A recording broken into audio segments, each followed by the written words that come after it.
Okay, so as you know, two routes of circulation, two circuits are present. One is called as pulmonary circulation and second one is called as systemic circulation. Pulmonary circulation between lungs and heart and systemic circulation between body tissue and heart. Blood vessels are shown here. ये pulmonary artery है, pulmonary vein है, ये aorta है, ये vena cava है. अब एक एक करके मैं आपको explain करता हूँ. Listen carefully. देखो बच्चों, यहाँ से जो ब्लड वेसल निकल रही है ना, लेफ्ट वेंट्रिकल से जो ब्लड वेसल निकल रही है जिसको हम आयोटा कहते हैं, ये ऐसा नीचे की साइड से नहीं निकलती है. ये तो एक्सप्लेन करने के लिए मैंने आपको समझाने के लिए बनाया है. आयोटा हमने प्रीवियस डायग्राम में देखा था. आयोटा जो ब्लड वेसल है, ये ब्लड वेसल एक्चुअल में यहाँ से निकलती, यू टर्न होके ना, यहाँ से टर्न होके ऊपर से यू निकलती है. तो ये आयोटा है. यू टर्न होके नीचे जाती है. एक्सटर्नल स्ट्रक्चर ऑफ हार्ट में मैंने बताया था आयोटा के 3 पार्ट होते हैं, ascending iota, aortic arc and descending iota, right. तो दिस ब्लड वेसल आयोटा ये एक्चुअल में निकलती है लेफ्ट वेंट्रिकल से, मगर यू टर्न होके ऊपर की तरफ से निकलती है. अब आयोटा जहां पर ओपन होती है ना, मतलब at the junction of iota and left ventricle, at the junction of iota and left ventricle ना, यहाँ पर वाल्व होते हैं. इसकी ओपनिंग पे वाल्व होता है. ये वाल्व क्यों होता है? Again the reason is same, to prevent the backflow of the blood, ताकि लेफ्ट वेंट्रिकल का ऑक्सीजनेटेड ब्लड आयोटा पे जा सके, लेकिन आयोटा का ब्लड वापस नीचे नहीं आ सके, वापस लेफ्ट वेंट्रिकल में ना आए. So to prevent the backflow of blood can move only in one direction. यहाँ पे वाल्व होता है. इस वाल्व को कहते हैं, इस वाल्व का नाम है सेमी ल्यूनार वाल्व. इसका नाम है सेमी ल्यूनार वाल्व. ओके, अब यहाँ से ब्लड कहाँ चला गया? आयोटा से ब्लड बॉडी में गया, राइट. आयोटा से ब्लड बॉडी में गया, बॉडी के टिश्यू में डिस्ट्रीब्यूट हुआ, ऑक्सीजनेटेड ब्लड गया, बॉडी से निकलेगा डीऑक्सीजनेटेड ब्लड. अभी बॉडी से जो डीऑक्सीजनेटेड ब्लड आएगा, ये वेना कावा के थ्रू राइट एट्रियम में एंटर होगा. बच्चों, वेना कावा जो होती है ना, ये 2 होती है. एक वेना कावा जो अपर एक्सट्रीमिटीज से, यानी बॉडी के ऊपर की साइड से ब्लड को ड्रेन करके लाती है राइट एट्रियम में, और एक वेना कावा नीचे से ब्लड को ड्रेन करके राइट एट्रियम में लाती है. तो एक वेना कावा यहां से यहां पर ओपन होती है, जो ऊपर से ब्लड लाती है. इसको बोलते हैं सुपीरियर वेना कावा. ये सुपीरियर वेना कावा है. और जो नीचे से ब्लड को ड्रेन करके ला रही है, यहां पर ओपन होती है, ये वाली ब्लड वेसल को हम बोलते हैं, ये भी ब्लड यहीं पर आएगा. This one is called as inferior vena cava. Okay, this one is called as inferior vena cava. अभी जो superior vena cava होता है ना, इसकी ओपनिंग पे, superior vena cava की ओपनिंग पे कोई वाल्व नहीं होता है, लेकिन inferior vena cava की जो ओपनिंग है, inferior vena cava की ओपनिंग पे, यानी कि यहाँ पर एक वाल्व होता है जिसका नाम है यूस्थेशियन वाल्व. इस वाल्व को हम कहते हैं eustachian valve, which is present at the opening of inferior vena cava. Remember, superior vena cava को प्री कैवल भी कहते हैं, इंफीरियर वेना कावा को पोस्ट कैवल भी कहते हैं. तो इंफीरियर वेना कावा की ओपनिंग पे एक वाल्व है जिसको यूस्थेशियन वाल्व कहते हैं. एक और पॉइंट बच्चों, ये जो इंफीरियर वेना कावा है ना, जहां पर वाल्व है, ये सुपीरियर वेना कावा. इसी चैम्बर में राइट एट्रियम में एक और ओपनिंग होती है. यहां पर एक और ओपनिंग है. ये ओपनिंग काय की है? ये ओपनिंग कोरोनरी साइनस की ओपनिंग है. कोरोनरी साइनस, याद है मैंने कहा था coronary circulation, the circulation which supplies the blood to the muscles of the heart. वो कोरोनरी ब्लड वेसल जो हार्ट की मसल्स में ब्लड सप्लाई करती है, ऑक्सीजन सप्लाई करती है, वो ब्लड कलेक्ट होकर के, रिकलेक्ट होकर के डीऑक्सीजनेटेड ब्लड यहाँ पर ओपन होता है. तो ये ओपनिंग जो है वो कोरोनरी साइनस की ओपनिंग है. ये कोरोनरी साइनस की ओपनिंग है. और इस कोरोनरी साइनस की ओपनिंग पर भी यहाँ पर एक वाल्व होता है. यहाँ पर भी एक वाल्व है. इस वाल्व का नाम है, इस वाल्व को हम कहते हैं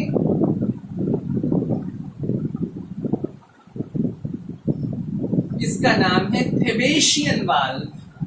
remember once again, this chamber is called as right atrium. Right atrium में बॉडी से ब्लड आता है वेना कावा के थ्रू। वेना कावा दो है, जो ऊपर से आती है उसका नाम है सुपीरियर वेना कावा, जो नीचे से आती है उसका नाम है इंफीरियर वेना कावा। इंफीरियर वेना कावा की ओपनिंग पर एक वाल्व है जिसका नाम है यूस्टेशियन वाल्व। इसी चैम्बर में एक और ओपनिंग है, कोरोनरी साइनस की ओपनिंग है, जो हार्ट से ब्लड को यहां तक लाती है।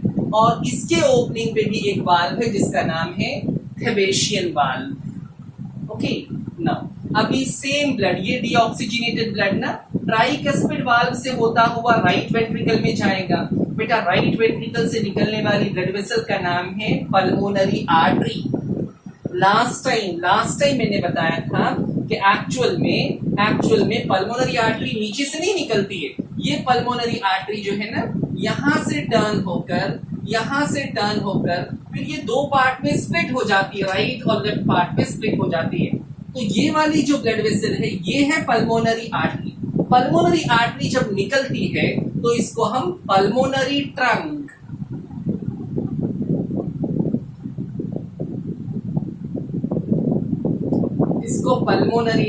या पल्मोनरी आयोर्टा भी बोल सकते हैं। Now after coming out of the right ventricle, ये निकल रही है, राइट वेंट्रिकल से निकल रही है और निकलने के बाद दो पार्ट में स्प्लिट हो जाती है। Left pulmonary artery, right pulmonary artery, they are going to the respective lungs. वो हमारे रिस्पेक्टिव लंग्स में डीऑक्सीजनेटेड ब्लड को पहुंचाते हैं। अब इसकी ओपनिंग पे भी वाल्व है। कौन सा वाल्व है? इसकी ओपनिंग पे भी सेमी ल्यूनार वाल्व है। दोनों जगह के वाल्व का नाम सेम है, semi lunar valve. Pulmonary trunk और राइट वेंट्रिकल की ओपनिंग पे है, और सेमी ल्यूनार वाल्व आयोर्टा और लेफ्ट वेंट्रिकल की ओपनिंग पर है। तो this valve is called as semi lunar valve. बच्चों अब तक हमने हार्ट में 6 वाल्व के बारे में पढ़ा है, 6 वाल्व के बारे में पढ़ा है। Once again just I am revising. Right atrium और राइट वेंट्रिकल के बीच में ट्राइकस्पिड वाल्व पहला, लेफ्ट एट्रियम और लेफ्ट वेंट्रिकल के बीच में बाइकस्पिड वाल्व दूसरा, पल्मोनरी ट्रंक और राइट वेंट्रिकल के बीच में सेमी ल्यूनार वाल्व 3 हुआ। उसके बाद आयोर्टा और लेफ्ट वेंट्रिकल के बीच में वापस से सेमी ल्यूनार वाल्व 4 हुआ। इंफीरियर वेना कावा की ओपनिंग पे यूस्थेशियन वाल्व 5 हुआ, और कोरोनरी साइनस की ओपनिंग पे थेबेशियन वाल्व 6 हो गए। तो ये 6 वाल्व के बारे में बुक में मेंशन किया है। ये वाल्व्स के बारे में आपको याद रखना है। अपार्ट फ्रॉम दिस कुछ और भी बातें हैं इंटरनल स्ट्रक्चर ऑफ हार्ट में, लिसन केयरफुली। अभी जो वेंट्रिकल है ना, वेंट्रिकल लोअर चैम्बर मैंने बताया थिक्ड वॉल्ड होते हैं, मस्कुलर चैम्बर होते हैं। इसके जो अंदर का पार्ट होता है ना, अंदर के पार्ट में ऐसे ऐसे फोल्ड्स बने होते हैं, this type of folds, muscles के फोल्ड्स बने होते हैं। And this muscular fold is called as columnae carneae, may also be called as trabeculae carneae. इसको हम columnae carneae, ओके। सो वेंट्रिकल की इनर वॉल, वेंट्रिकल की जो मस्कुलर वॉल है, उस मस्कुलर वॉल में अंदर की तरफ ना पूरे इंटरनल वॉल में ऐसे फोल्ड्स बने होते हैं, कार्डियक मसल से फोल्ड्स बने होते हैं। And this folds are called as columnae carneae. ये फोल्ड्स जो ऐसे फिंगर के जैसे फोल्ड्स नजर आ रहे हैं, they are called as columnae carneae. May also be called as trabeculae carneae. ये वेंट्रिकल्स की पंपिंग एक्शन में फोर्स जनरेट करने में यूजफुल होते हैं। वन मोर थिंग बच्चों, अभी ये जो ट्राइकस्पिड और बाइकस्पिड वाल्व है, जब हार्ट का कॉन्ट्रैक्शन होता है और इसके कॉन्ट्रैक्शन की वजह से ब्लड को उल्टा नहीं जाना है, मतलब रिस्पेक्टिव एट्रियम में नहीं जाना है।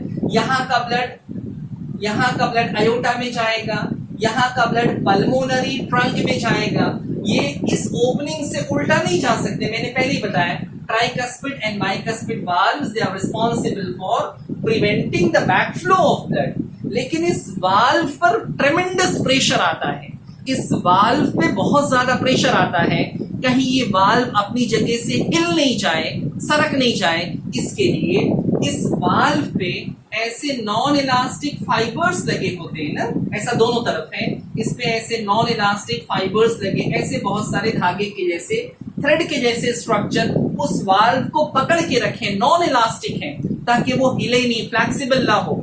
और ये नॉन इलास्टिक फाइबर जो इस वाल्व को सपोर्ट देते हैं, मैकेनिकल सपोर्ट देते हैं, this fibres are called as chordae tendineae. ये जो फाइबर्स है ना, this fibres are called as chordae टेंडिने।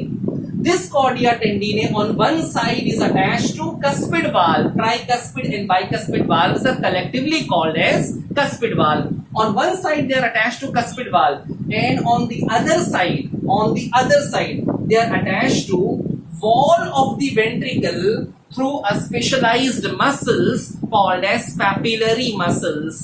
एक तरफ वो लगे हुए हैं कस्पिड वाल्व को, और दूसरी तरफ नीचे की तरफ वो लगे हुए हैं पैपिलरी मसल्स के थ्रू वेंट्रिकल की वॉल को अटैच होते हैं। तो बच्चों, this much part you have to remember in the internal structure of heart. अभी हार्ट का जो एक्चुअल डायग्राम है वो डायग्राम भी ड्रॉ करके मैं आपको एक्सप्लेन करता हूं, लेकिन ये एक रफ डायग्राम जिसमें सारे पॉइंट्स कवर हो गए, उसको 2 मिनट में मैं रिवाइज करता हूं। Once again listen carefully. Heart is internally divided into 4 compartments, ऊपर वाले एट्रिया, नीचे वाले वेंट्रिकल। बच्चों, दोनों एट्रिया के बीच में जो पार्टीशन था उसको कहते हैं इंटर एट्रियल सेप्टम। वेंट्रिकल के बीच के पार्टीशन को इंटरवेंट्रिकुलर सेप्टम। एट्रिया में एक डिप्रेशन था ना, दबा हुआ पार्ट था, निशान था, जिसको फोसा ओवैलिस कहते हैं। एट्रिया और वेंट्रिकल के बीच में जो ट्रांसवर्स पार्टीशन है उसको एट्रियोवेंट्रिकुलर सेप्टम कहते हैं। इस सेप्टम में ओपनिंग होती है which is called as atrioventricular aperture, right and left atrioventricular aperture। इस अपर्चर में लगे होते हैं वाल्व्स। राइट साइड में जो वाल्व है उसका नाम है ट्राइकस्पिड वाल्व, लेफ्ट साइड में जो वाल्व है उसका नाम है बाइकस्पिड और mitral valve. These valves are responsible for preventing the backflow of the blood। Blood ऊपर से नीचे आएगा लेकिन नीचे से ऊपर नहीं जाएगा। नेक्स्ट थिंग, मैंने पहले ही कहा, both the atria they are receiving chamber, blood को लेते हैं, ventricles are forwarding chamber। Remember, both the left side of the human heart deals with oxygenated blood and right side deals with deoxygenated blood। Okay, ये blood internally mix नहीं होते हैं। In order to complete the route of circulation, मैंने आपको double circulation का concept भी revise किया। Heart और लंग्स के बीच में सर्कुलेशन होता है पल्मोनरी सर्कुलेशन, हार्ट और बॉडी टिश्यू के बीच में सर्कुलेशन होता है सिस्टमिक सर्कुलेशन। बेटा, पल्मोनरी सर्कुलेशन में राइट वेंट्रिकल से जो आर्टरी लंग्स तक जाती है पल्मोनरी आर्टरी, लंग से जो ब्लड वेसल लेफ्ट एट्रियम तक आती है पल्मोनरी वेन, हार्ट के लेफ्ट वेंट्रिकल से जो ब्लड वेसल बॉडी तक जाती है वो आयोटा है, बॉडी से जो राइट एट्रियम तक आती है वो वेना कावा है। नाउ, और हर एक ब्लड वेसल की एक्चुअल पोजीशन मैंने आपको समझाया। एक ब्लड वेसल रह गई, जैसे नियम देखो बेटा, ये ब्लड का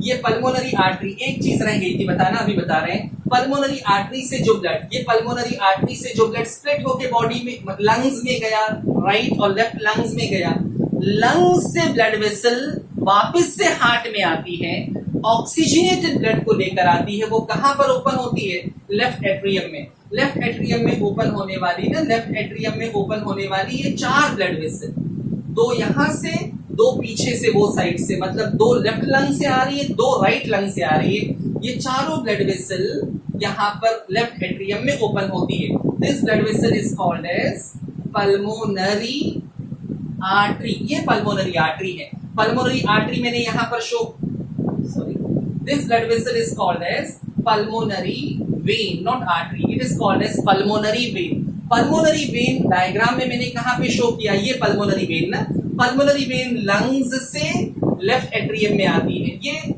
रे डायग्राम, लाइन डायग्राम है। एक्चुअल में ये 4 पल्मोनरी वेन है। पल्मोनरी वेन 4 होती है ना, ये 4 पल्मोनरी वेन, 2 आ रही है लेफ्ट लंग से, 2 आ रही है राइट लंग से। ये चारों ब्लड वेसल से ऑक्सीजनेटेड ब्लड लेफ्ट एट्रियम में एंटर होगा, और यही ऑक्सीजनेटेड ब्लड लेफ्ट एट्रियम से वापिस से इस ओपनिंग, इस अपर्चर और बाइकस्पिड वाल्व से होता हुआ लेफ्ट वेंट्रिकल में जाएगा। फिर यहां से मैंने स्टार्ट किया था एक्सप्लेनेशन, वापस से ब्लड वहां पर पहुंच गया, and this mechanism will continue again and again. So this all thing is about the internal structure of heart. एक दो पॉइंट और रिवाइज कर दें. देखो बेटा, राइट एट्रियम में जो ब्लड वेसल ओपन हो रही है ये वेना कावा है ना. वेना कावा दो होती है, सुपीरियर इंफीरियर वेना कावा. इंफीरियर वेना कावा की ओपनिंग पे यूस्थेशियन वाल्व होता है. यहीं पर एक और ओपनिंग है कोरोनरी साइनस की, जिसकी ओपनिंग पे थेबेशियन वाल्व होता है. उसके बाद ये दोनों ब्लड वेसल यानी कि पल्मोनरी ट्रंक और आयोटा की ओपनिंग पे सेमील्यूनार वाल्व प्रेजेंट होता है. यहाँ पे पल्मोनरी वेन 4 है, लेकिन इसकी ओपनिंग पे कोई वाल्व नहीं होता. पल्मोनरी वेन की ओपनिंग पे कोई वाल्व नहीं होता. उसके बाद मैंने ये फोल्ड्स के बारे में बताया था. कॉलमने कार्निये कहते हैं, और अंदर जो फाइबर्स हैं जो वाल्व को सपोर्ट देते हैं, पंपिंग एक्शन में हेल्प करते हैं, those fibers are called as cordia tendineae. So these all about the internal structure. अभी internal structure complete नहीं हुआ है. एक और डायग्राम बना के मैं आपको एक्सप्लेन करता हूँ वापस से internal structure of heart. Now in the internal structure of heart, this is the actual diagram of internal structure of heart given in your book, and this diagram you have to make in examination. Now as you know, human heart is internally divided into 4 compartments. मैंने short में नाम लिखा है. ये left atrium है, left ventricle है, right atrium है, right ventricle है. ये 4 कंपार्टमेंट्स हैं, ये 4 कंपार्टमेंट्स हैं.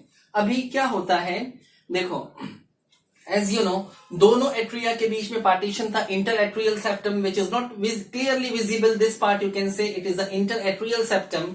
ये इंटर वेंट्रिकुलर सेप्टम है. ये एक वेंट्रिकल है, ये दूसरा वेंट्रिकल है. दोनों के बीच में ये जो लाइन आपको दिख रही है, this is inter ventricular septum. Inter ventricular septum, the septum present in between the ventricle is inter ventricular septum. बच्चों, उसके बाद ये जो लाइन आपको दिख रही है ना, ये वाली line, you can say this is atrioventricular septum. This partition is atrioventricular septum.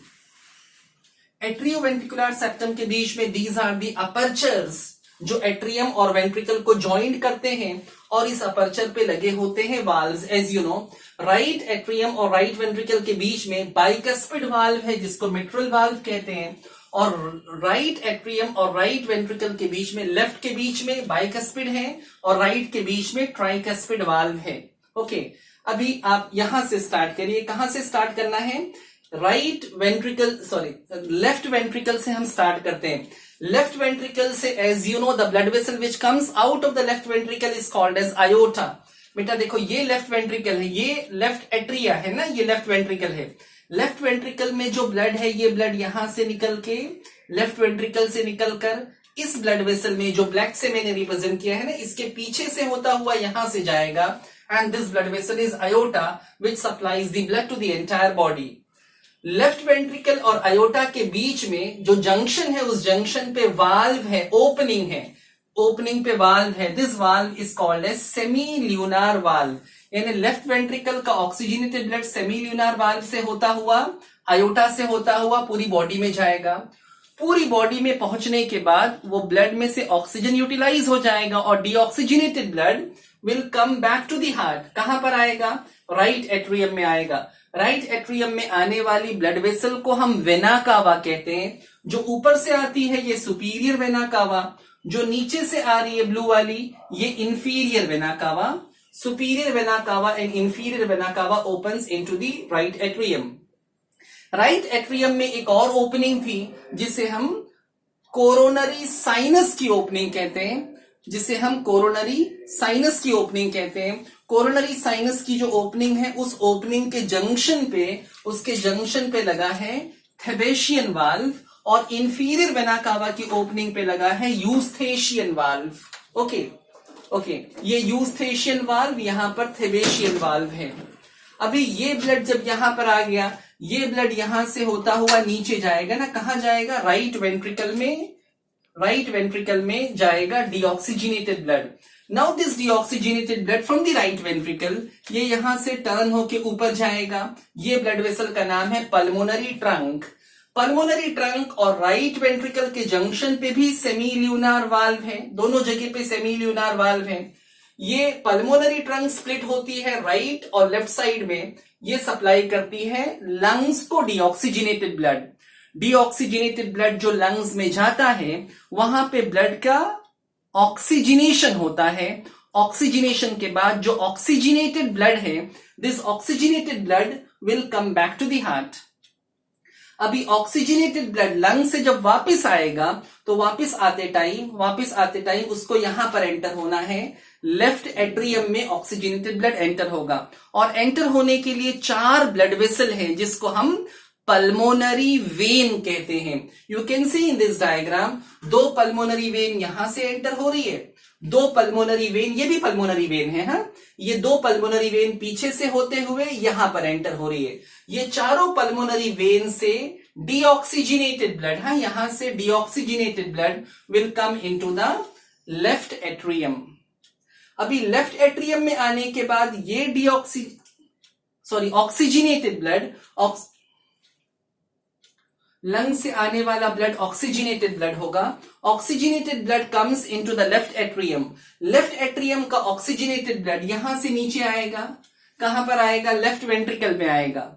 Left ventricle में आने वाला भी ऑक्सीजनेटेड ब्लड यहां से यहां आने के लिए उसको इस अपर्चर से बाइकस्पिड वाल्व, जिसको मिट्रल वाल्व भी कहते हैं, इस बाइकस्पिड वाल्व से गुजरना पड़ेगा। बाइकस्पिड वाल्व से पास होते हुए it will come into the left ventricle. Now the oxygenated blood of the left ventricle, ये ब्लड यहां से वापस से कहां जाएगा? वापस से इस ओपनिंग से, मतलब ये अयोटा में एंटर होगा, जहां से हमने स्टार्ट किया था अयोटा में एंटर होगा। अयोटा से blood will go to the entire body. Okay, तो बॉडी में जाने वाला ब्लड ऑक्सीजनेटेड ब्लड होता है, ये ब्लड यहां से होता हुआ जाएगा।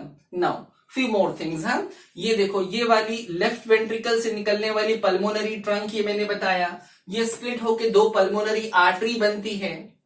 ये पल्मोनरी वेन 4 है, 2 यहां से आ रही, 2 यहां से आ रही, इसके बारे में मैंने बताया।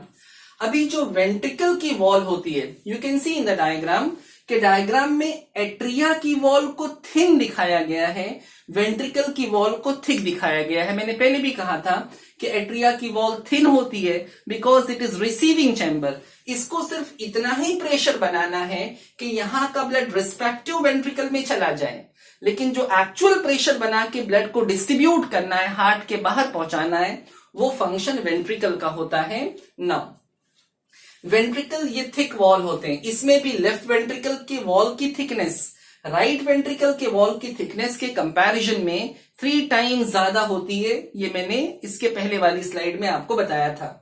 ओके, अभी ये जो वेंट्रिकल की वॉल है, वेंट्रिकल की इनर वॉल ना, इस इनर वॉल में numerous folds, you can see this type of numerous fold, और you can see internal wall rough दिखाई दे रही है। ये जो फोल्ड्स हैं वो अंदर का एरिया भी इंक्रीज करते हैं और कॉन्ट्रैक्शन के टाइम पे फोर्स भी इंक्रीज करते हैं। ये फोर्स इंक्रीज करने के लिए मस्कुलर फोल्ड होते हैं and this folds are called as columnae carneae. इस फोल्ड को हम कॉलमने कार्निये कहते हैं। अभी इस कॉलमने कार्निये और ये जो वाल्व है ट्राइकस्पिड, यहां पर है ट्राइकस्पिड वाल्व, राइट ओपनिंग में ट्राइकस्पिड वाल्व है और लेफ्ट अपर्चर में बाइकस्पिड वाल्व है। बच्चों, ट्राइकस्पिड और बाइकस्पिड वाल्व्स और ये वेंट्रिकल की इनर वॉल, इनके बीच में मैंने बताया था फाइबर्स होते हैं जो मैकेनिकल सपोर्ट प्रोवाइड करते हैं। ये जो लाइन आपको दिख रही है ना, ये फाइबर है, ये नॉन इलास्टिक फाइबर है। ये नॉन इलास्टिक फाइबर यहां पर है, ऐसे यहां पर भी लगे हुए नॉन इलास्टिक फाइबर्स हैं। This fibres are called as cordia tendinae. Cordia tendinae on one side it is attached to bicuspid and tricuspid valve. On the other side it is attached to wall of the ventricle by the muscle. जिस muscles के through वो attach हैं, that muscle is called as papillary muscles. Papillary muscles के through वो attach होते हैं। तो this much thing is given in the internal structure of heart. एक दो बेसिक पॉइंट और याद रखो। बोथ द अपर चैम्बर यानी दोनों एट्रिया ना, दे आर रिसीविंग चैम्बर, वो ब्लड को लेते हैं। अगर आप इस चैम्बर में देखें, राइट एट्रियम में देखें, सुपीरियर वेना कावा ओपन हो रहा है, इंफीरियर वेना कावा ओपन हो रहा है और कोरोनरी साइनस भी ओपन हो रहा है, तीनों से ब्लड इसमें आ रहा है। अगर आप इसको देखें, लेफ्ट एट्रियम को देखें, ये भी रिसीविंग चैम्बर है, इसमें चारों पल्मोनरी वेन से ऑक्सीजनेटेड ब्लड आता है, इसमें डीऑक्सीजनेटेड ब्लड आता है, इसमें ऑक्सीजनेटेड ब्लड आएगा। ओके, उसी तरीके से both the ventricles they are propelling chamber, they are forwarding chamber, वो ब्लड को बाहर निकालते हैं। अगर आप राइट वेंट्रिकल को देखें, देखो ये जो आपको पार्ट दिख रहा है ना, ये एट्रिया का पार्ट नहीं है, ये राइट वेंट्रिकल से निकली हुई ब्लड वेसल है। राइट वेंट्रिकल से निकली हुई ब्लड वेसल यूं निकल रही है, तो right ventricle is a forwarding chamber, इसमें से ब्लड बाहर निकलेगा। इसमें से जो ब्लड बाहर निकलेगा वो बाहर निकलकर पल्मोनरी ट्रंक के थ्रू, पल्मोनरी आर्टरी के थ्रू लंग्स तक जाएगा।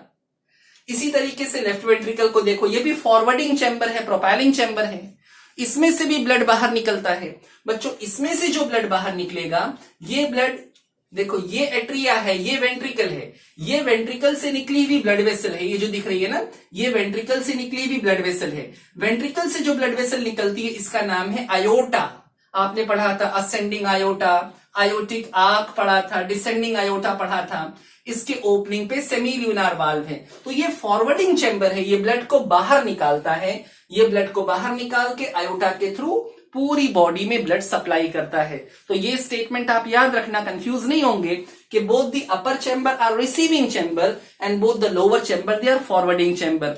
Also you have to remember, एक पॉइंट और याद रखो, both the left side of the human heart deals with oxygenated blood, इसमें ऑक्सीजनेटेड ब्लड होगा, and both the right side of the human heart deals with deoxygenated blood, इन दोनों जगह पे डीऑक्सीजनेटेड ब्लड होगा, राइट साइड में deoxygenated blood होगा। और एक पॉइंट याद रखो कि एट्रिया का जो ब्लड होगा, अपर चैम्बर का जो ब्लड होगा, एट्रिया का ब्लड वेंट्रिकल में आ सकता है, ऊपर से ब्लड नीचे आ सकता है, लेकिन वेंट्रिकल का ब्लड एट्रिया में नहीं जाएगा। वेंट्रिकल का ब्लड एट्रिया में क्यों नहीं जाएगा? इट बिकॉज बाइकस्पिड, ट्राइकस्पिड और बाइकस्पिड वाल्व हैं। This valves prevent the backflow of the blood. जितने भी वाल्व, 6 वाल्व मैंने बताए थे, सब के सब वाल्व एक ही फंक्शन कर रहे हैं। They are responsible for preventing the backflow of the blood. जब इसका कॉन्ट्रैक्शन होगा ना, जब इसका कॉन्ट्रैक्शन होगा वेंट्रिकल का, तो ये ब्लड यहां पे नहीं जाएगा, ये ब्लड यहां से आयोटा में जाएगा, ये ब्लड यहां पे नहीं जाएगा, ये ब्लड यहां से पल्मोनरी ट्रंक में जाएगा। तो ये वाल्व्स बंद हो जाएंगे कॉन्ट्रैक्शन के टाइम पे to prevent the backflow of the blood. इसी तरीके से यहां पर ना इंफीरियर वेना कावा की ओपनिंग पे यूस्थेशियन वाल्व है और कोरोनरी साइनस की ओपनिंग पे थेबेशियन वाल्व है, ताकि बैकफ्लो ना हो। इसी तरीके से यहां पर ना दोनों वेंट्रिकल से जो ब्लड वेसल निकल रही है और रिस्पेक्टिव ब्लड वेसल के जंक्शन पे सेमील्यूनार वाल्व है कि ब्लड अंदर जा सके, यहां तक जा सके, ब्लड इसमें जा सके, लेकिन ऊपर का ब्लड वापस नीचे नहीं आ जाए, मतलब बैकफ्लो नहीं हो। तो बैकफ्लो को प्रिवेंट करने के लिए ये सब के सब वाल्व्स हार्ट में प्रेजेंट होते हैं। So this diagram you have to practice for the exam. This is the important part and these all internal parts are given in your book. उसको मैंने diagrammatic way में represent किया। तो यहाँ पे internal part of the heart complete होता है। Next lecture onwards will start the working of heart, that is the functioning of heart. Heart कैसे काम करता है, हार्ट के अंदर काम करने वाले जो पार्ट हैं, conducting system of the heart, heart के अंदर कैसे बीटिंग स्टार्ट होती है, हार्ट का कॉन्ट्रैक्शन कैसे होता है, रिलैक्सेशन कैसे होता है, हार्ट को कॉन्ट्रैक्शन और रिलैक्सेशन के लिए कौन सा मैकेनिज्म है, उसमें पेस कौन जनरेट करता है, this all thing will see next time. So this all about the internal structure of heart. Next time we'll see the working and functioning of heart.